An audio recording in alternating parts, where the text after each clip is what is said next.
Hey guys, welcome back to another GTA Online video. My name is Saintsfan, and today I wanted to make a quick little video for, I guess, maybe newer players. This is a video on the 5 things every GTA Online player should own. Now, I will say this is my opinion, but I do have some good reasons for these 5 things. Of course, if you guys disagree, let me know in the comments down below. But let's waste no time and let's hop right in. The first thing, this is just going to make your life so much easier, and it's actually relatively inexpensive: a motorcycle clubhouse. Now, as far as like the businesses you get from this, they're okay, like the cocaine, the meth, and all that. Those are okay. They're not the best, but the specific reason why I think you should get an MC is because of the ability to call vehicles instantly to you. I know Rockstar's increased like the mechanic and all that, and it's definitely a lot better, but there is just something about calling these vehicles instantly. They spawn right next to you. That just cannot be beat. And again, the MCs, like some of the cheaper ones, are only like 200k, so it's not even that big of a cost to get this. And then also, if you're a newer player, a lot of the motorcycles are relatively cheap. They're like 15, 20k for a very fast motorcycle. And to be able to spawn that, no matter where you are, right next to you, is just a lifesaver. I just hate fiddling and going through the contacts, going through the mechanic, trying to remember which garage my vehicles were in. So I honestly use the motorcycles I have almost all the time. And the only way to do that is with a motorcycle club. So that's the first thing. The second thing sort of ties into that, and it's pretty obvious. It's the Oppressor Mark II. Yes, they just nerfed it. It's still really good though. It also did get nerfed as far as like calling it instantly. You have to wait like 4 minutes before you can recall it. But even with that, it is still so damn good for just everything. It's good for flying around.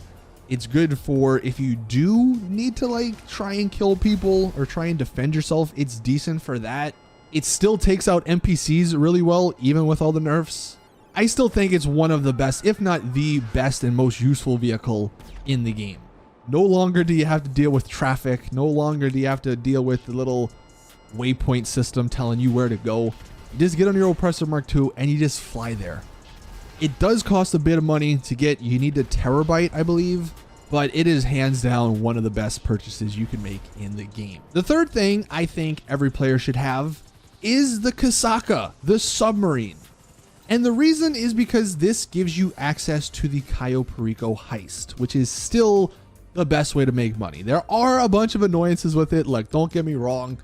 If you've gone through the Cayo Perico heist, you all know them. The island is still a little wonky. The frame rate's not the best.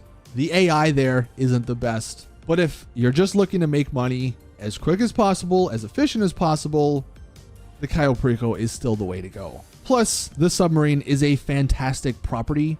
You can move it around the map. You have one of the best NPCs in there, in Pavel. And it does have some unique features like the missiles you can shoot.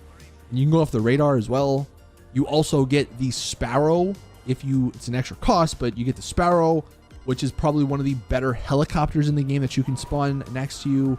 Overall, the submarine is a fantastic thing, fantastic property to own. Does cost a bit of money, but in the end, it is going to be worth it. The fourth thing is something that you could maybe argue against, but it is just so handy in a number of situations, and it's fun. The Up-n-Atomizer weapon. It does cost like what, 400, 500k?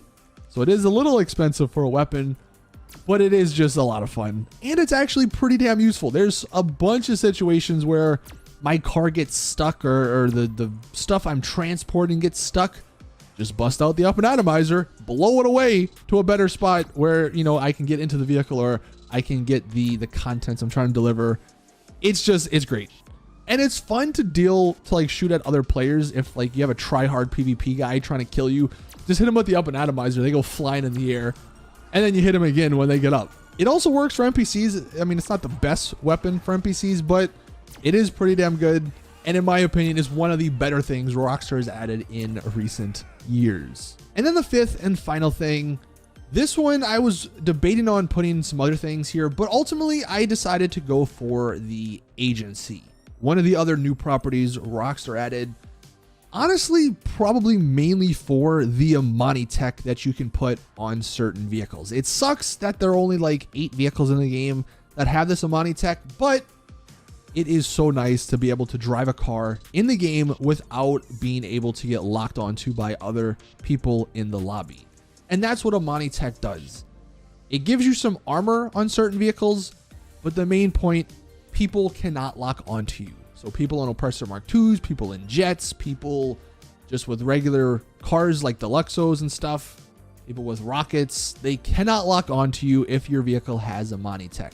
Plus, the agency does have some other cool things. It's got Franklin, it's got Chop, and the missions itself are pretty fun. So those are the 5 things I think every player in 2022 should own. Let me know your thoughts in the comments. Do you agree? Do you disagree? Would you add anything that I didn't? Thank you all for watching. Please drop the video a like if you did enjoy. Subscribe for more GTA content. And as always, I'll see you all in the next one.